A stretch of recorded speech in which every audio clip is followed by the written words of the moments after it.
여기서 15장 2절과 3절 말씀. 지혜로운 자가 어찌 헛된 지식으로 대답하겠느냐? 어찌 동풍을 그의 북부에 채우겠느냐? 어찌 도움이 되지 않은 이야기 무익한 말로 변론하겠느냐? 엘리바스는 욥의 모든 말들이 헛된 지식이요 무익한 말이다, 이렇게 지적하고 있는 것입니다. 이것은 욥이 하나님을 원망하고 자기의 의로움을 끝까지 주장하게 되었을 때 엘리바스가 욥의 모든 말들이 무익하고 헛된 것이다 라고 하는 것을 말하고 있는 것이죠. 그런데 우리는 이 엘리바스의 말을 통해서 이 말이 욥에게는 적용되기 어렵지만 우리 모두가 반드시 기억해야 될 진리다 라고 하는 것을 깨달으셔야 돼요. 여러분들, 사람의 모든 말들은 아무런 가치도 없는 헛된 지식이고 무익하고 공허한 것입니다. 이 헛되고 가치가 없는 지식은 사람을 지혜롭게 하는 것이 아니라 오히려 교만하게 만들 수가 있어요. 동풍이 사람의 배에 들어가게 되면 사람의 몸을 해롭게 하는 것처럼 무익하고 공허한 말, 아무짝에도 쓸모없는 가치가 없는 말들은 다른 사람에게 해를 끼치게 됩니다. 그래서 헛된 말, 공허한 말, 무익한 말들은 마지막 날에 하나님 앞에 심판을 받게 되는 것입니다. 그러므로 우리는 은혜를 끼치지 못한 무익하고 헛된 말들은 아예 입에서 말하지 않는 것이 훨씬 더 유익하고 지혜로운 것입니다. 그러나 문제는요, 사람의 혀는 길들일 수가 없다는 거예요. 헛되고 무익한 말, 가치없는 말은 말하지 않는 것이 훨씬 더 지혜롭고 유익한데, 왜냐하면 마지막에 이 말로서 하나님 앞에 심판을 받을 수가 있기 때문에. 그래서 우리가 입을 좀 금하고 혀를 통제하며 살아야 되는데, 문제는 혀를 길들일 사람이 없다는 거예요.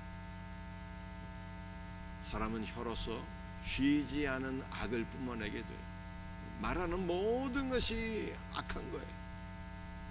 뿐만 아니라 우리가 무심코 내뱉는 한마디 말, 악한 감정으로 상대를 비방하고 원망하는 정죄하는 모든 말들은요, 사람의 마음에 비수처럼 큰 상처를 남기게 되고 심하면 사람을 죽이는 독이 된다는 거예요. 그런데 이와 같은 혀를 길들일 사람이 없으니 이것이 문제 아니겠습니까? 여러분들, 우리의 혀를 도대체 우리는 어떻게 통제할 수 있을까? 성령이 그 방법을 우리에게 일러주고 있는데, 첫째로는 우리의 혀는 그리스도와 함께 십자가에 못 박혔다라고 하는 믿음으로 사셔야 돼요. 두 번째로 우리는 우리의 혀가 십자가에 못 박혔기 때문에 새로운 혀를 받아야 되는 것입니다. 그 새로운 혀는 성령께서 주시는 거예요. 사도행전 2장 말씀을 보게 되면 초대교회 성도들과 사도들이 오순절에 기도하는데 성령께서 임하시게 되자 그들은 다른 혀를 받게 되었어요. other tongue, 이 tongue이라고 하는 혀인데, 이 혀라고 하는 것이요, 이 방언, 언어라고 하는 뜻을 가지고 있어요. 성령께서 기도하는 성도들에게 다른 혀를 주셨는데 그들은 성령의 혀를 받게 되자 다른 언어로 하나님을 찬송하게 되고, 듣는 자들에게 은혜를 끼치는 생명을 공급하는 생명의 말씀을 증거하는 자들이 되었다라고 성경이 말씀하고 있는 것입니다. 여러분들, 성경이 말씀하고 있는 진정한 방언은 무엇일까요? 우리가 기도로서의 은사는요, 바울 서신에 나와 있는 것이고, 사도행전에서 말씀하고 있는 방언은 알 수 없는 말로서 하나님께 기도하는 것이 아니라, 사도행전에 기록되어 있는 방언은요, 다른 언어를 가리키는 거예요. 다른 언어. 성령께서 주시는 다른 혀를 받게 될 때 우리는 하나님을 찬양하며 사람들에게 은혜를 끼치는 생명의 말씀을 증거하게 된다라고 하는 것입니다. 그러므로 오늘 새벽에도 성령이 우리에게 다른 언어를 허락하옵소서라고 기도하셔야 돼요. 주여 내 입술에 파수꾼을 세워주시고 성령이여 나에게 다른 혀를 허락해 주셔서 이 혀로서 하나님을 찬송하고 듣는 자들에게 은혜를 끼치는 복된 생명의 말씀을 증거하는 자가 되게 하여 주옵소서 라고 기도하시고, 오늘도 우리가 다른 혀로서 하나님께 영광을 돌릴 수 있는 복된 하루가 되기를 예수님의 이름으로 축복합니다.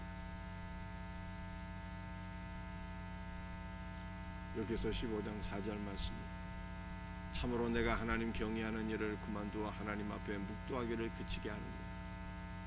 엘리바스가 욥에게 한 말 아닙니까? 욥이 심한 고난 가운데 하나님을 원망하는 그 말을 하게 되니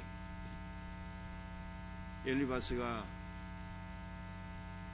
네가 하나님을 경외하는 일을 포기했구나 이렇게 판단하면서 한 말이 욥기서 15장 4절입니다. 물론 이것은 욥에게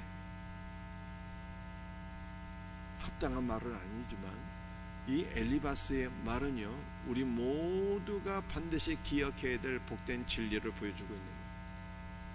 여러분들 이 욥기서 15장 4절 말씀은 신앙생활의 요체가 무엇이냐, 신앙생활의 가장 중요한 핵심이 무엇이냐를 우리들에게 보여주고 있는 거예요.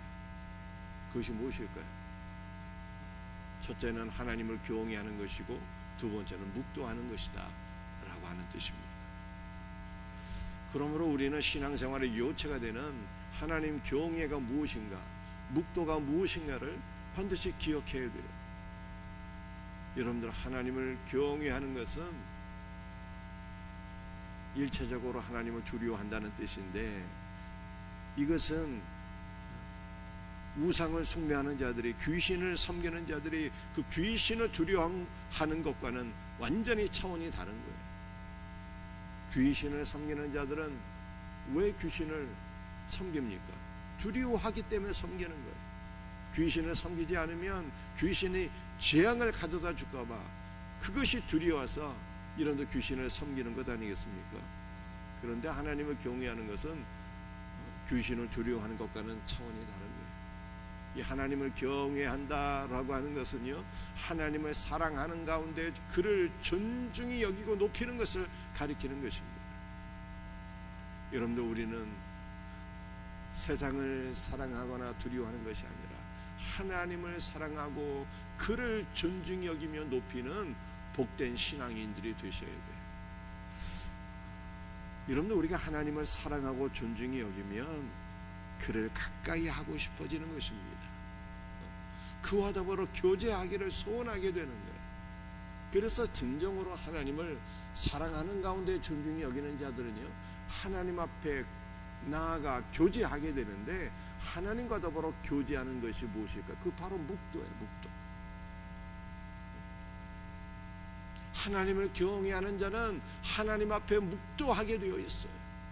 이 묵도가 무엇일까요? 묵도는 말씀을 묵상하는 것을 가리키는 거예요. 말씀을 묵상하는 것은 말씀을 반복적으로 이게 되씹는 거예요. 그런데 여러분들 우리가 말씀을 묵상하는 것을 기억할 때 반드시 유념해야 될 것이 있어요. 그것은 무엇입니까?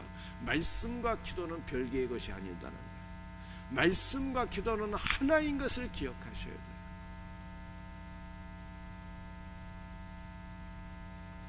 말씀 묵상이 기도요, 기도가 말씀 묵상인 거예요. 그래서 잠언서는요 이렇게 말씀하고 있습니다. 말씀이 없는 기도는 하나님 보시기에 가증하다 그러잖아요.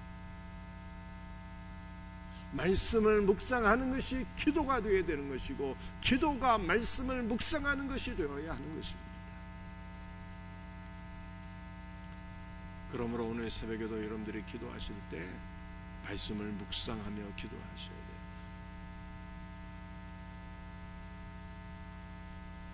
오늘 새벽 말씀을 묵상하며 그렇게 기도해 보세요.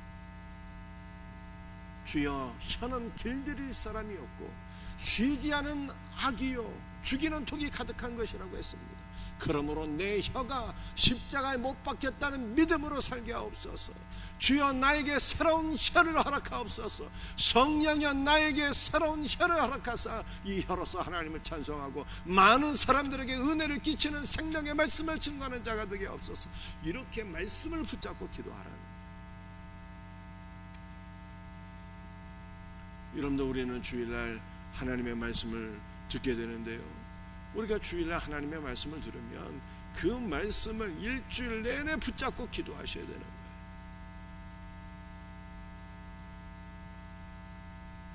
그러면 놀라운 은혜를 경험하게 돼요.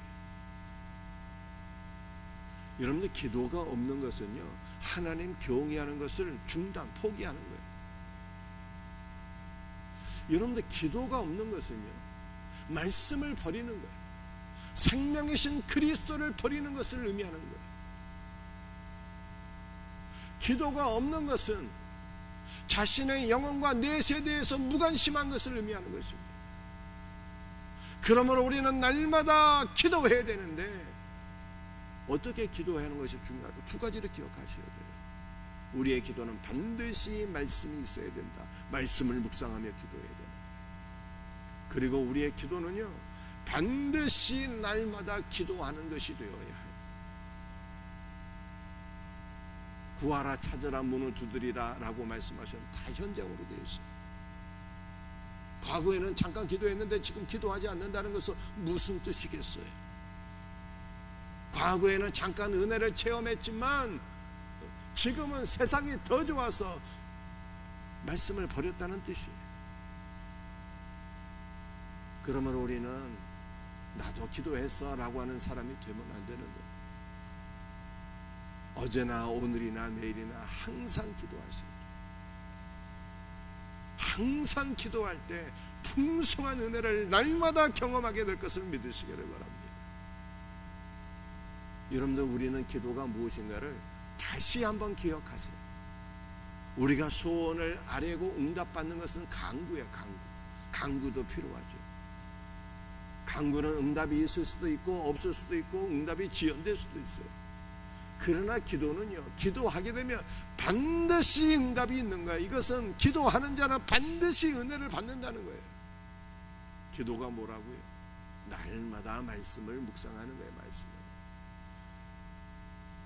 여러분들 기도할 때마다 말씀을 묵상하고 기도하는 자는요, 말씀이신 그리스도를 만나는 거예요. 말씀이신 그리스도의 영적 임재를 체험하게 될 것을 믿으시길 바랍니다. 그러므로 기도하는 자는요, 그리스도의 영적 임재를 경험하기 때문에 믿음이 성장하는 거예요. 그 믿음이 흔들림이 없고 견고한 믿음이 되고 그리스도의 장성한 분량까지 자라나게 되고 그리스도의 일에 쓰임받게 될 것을 믿으시길 바랍니다. 강구도 필요하지만 기도를 하셔야 돼요. 기도는 말씀을 묵상하는 거예요. 여러분들, 우리의 기도에 말씀이 없다면 옛날 우리 조상들이 정한수 항구로 떠났고 비나이다 비나이다 하는 것과 무엇이 다르겠느냐. 무엇이? 세상 모든 사람들이 그들이 믿는 신들에게 다 기도해요. 무엇이 다르겠느냐. 여러분들, 크리스찬의 기도는 말씀을 묵상하는 거예요. 말씀을 묵상할 때 그리스도를 깊이 알게 돼요. 말씀이신 주님을 만나는 거예요. 오늘 새벽에도 말씀을 묵상하며 기도하여서 말씀이신 그리스도의 영적 임재를 경험하는 우리 복된 신앙인들 될 수 있기를 주 예수의 이름으로 축복합니다. 기도하시겠습니다. 주 예수님, 오늘도 주의 말씀을 붙잡고 간절히 기도합니다. 헛된 지식, 무익한 말들, 아무런 가치가 없고 사람에게 상처를 주기가 쉬운 것을 우리가 깨닫게 됩니다. 인간의 혀는 통제할 수가 없고 쉬지 않은 악이요 죽이는 독이 가득하다고 말씀했습니다. 우리가 우리의 말을 어떻게 통제할 수가 있겠나이까? 우리의 모든 혀는 십자가에 못 박힌 것을 믿게 하여 주옵시고, 주여 그러므로 우리에게는 새로운 혀가 필요하오니 우리에게 성령의 혀를 허락해 주셔서 이 혀로서 살아계신 하나님을 찬송하며 많은 사람에게 은혜를 끼치는 생명의 말씀을 증거하는 신령한 성도들이 되게 하여 주시옵소서. 주 예수여, 오늘 우리에게 하나님을 사랑하는 가운데 존경하는 복된 신앙인들 되기를 간절히 기도합니다. 주여, 하나님을 사랑하는 마음으로 기도하는 자들이 되게 하여 주옵소서. 하나님을 사랑하는 가운데 기도하게 하여 주옵소서. 세상에 빠지지 말게 하시고 깨어 기도하게 하여 주옵소서. 주여, 말씀을 붙잡고 기도하다가 말씀이신 예수 그리스도를 만나는 영적인 체험이 있게 하여 주시옵소서. 성령이 오늘 새벽에도 풍성한 은혜를 베풀어 주옵기를 간절히 기도합니다. 역사하여 주옵소서. 예수님의 이름 받들어 간절히 기도드리옵나이다.